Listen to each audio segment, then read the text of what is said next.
श्री स्वामी समर्थ. तर मी घेतलेला आहे, एक तांबे पाणी घेतलेलं आहे. त्यात एक कांदा, मोठा कांदा घेतला होता, तो असा लांब लांब चिरून घेतला. लांब लांब एक कांदा घेतला होता आणि एक लसूणचा गड्डा घेतलेला आहे. तो सुद्धा लसूण सोलून ह्या कांद्यासोबतच शिजून घेणार आहे. आणि काजू घेतलेला आहे, तुकडा काजू याच्यात घालून घेते. आणि मी घेतलेला आहे काजू. हा, बरोबर ओळखलात तुम्ही, काजूची भाजी करत आहे. तर अर्धी वाटी काजू घेतलेला आहे. तर ह्याच्यात ना असे आपूट आहेत ना, तर ह्याच्यात मी 2 भाग करून घेते.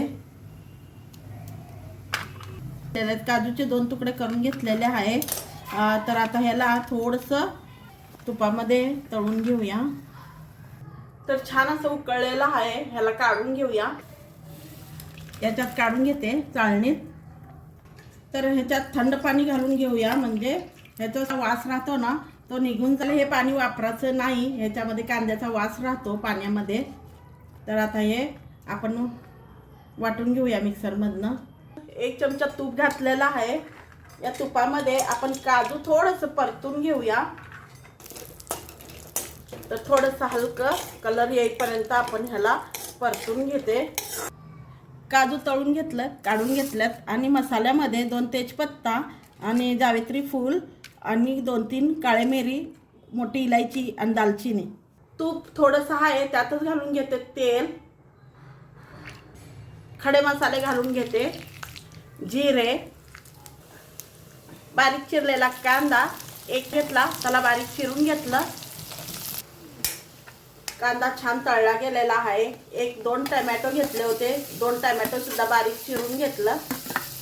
त्याला सुद्धा छान असं ह्याची ग्रेव्ही तयार व्हावं टमाट्याची, अशी आपल्याला ह्याची शिजून घ्यायचं आहे टमाट्याला. आणि लवकर शिजावं म्हणून थोडंसं मीठ घालून घेऊया चवीपुरतं.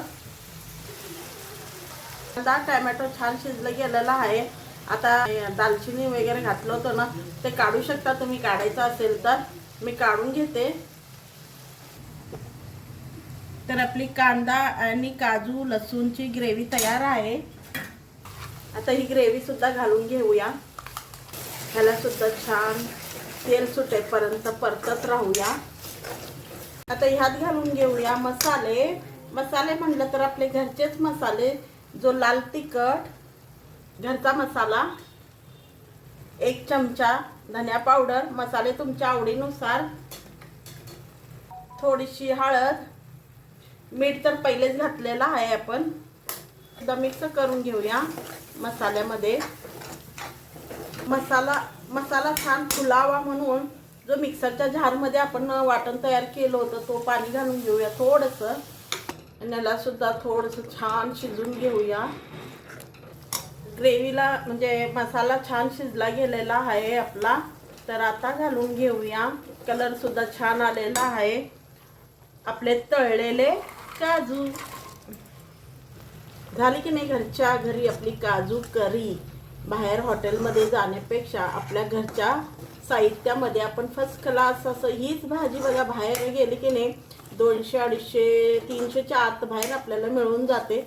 पण हीच भाजी जर आपण आपल्या घरामध्ये केली तर 4 जण आरामात खाऊ शकतात. आणि कोणी पाहुणे जरी आले तर एकाच भांड्याचा पसारा नाही, काही नाही. आपल्या एका कढईमध्ये आपण ही भाजी तयार केलेली आहे.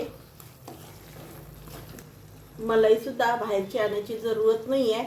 आपल्या दुधावरची साय जरी आपण 1-2 चमचा काढली तर ती सुद्धा घरातच मिळून जाती. झाली की नाही आपली भाजी घरच्या घरी अशी काजू करी. आणि 1-2 मिनटं ह्याला अजून शिजून घेते. तर आपली तयार आहे काजू करी. वाव, सुगंध तर खूप छान येतो आहे. कोथिंबीर घालून घेतलेली. तर मग या फटाफट जेवण करायला. आणि मंडळी तुम्ही सुद्धा घरातच करून खायचं. तर बघा किती छान आपली भाजी झालेली आहे काजू करी. तर करणार ना मग माझी रेसिपी. तुम्ही तर सगळेजण सुगरणच आहात. तरी मी कशी करते ती माझी रेसिपी तुम्हाला दाखव. माझी रेसिपी मी कशी करते ती रेसिपी तुम्हाला शेअर केलेली आहे. तर घरात पाहुणे आल्यावर आहे की नाही फटाफट जल्दी 2 मिनिटात होणारी भाजी. चला सांगा कुणाकुणाला पसंत आलेली आहे ही भाजी, सांगा कमेंटमध्ये जरूर सांगा. चला तर मग पटापट करायला घ्या घरच्या घरी काजू करी. भेटूया एक नवीन व्हिडिओ सोबत. चला तर बाय.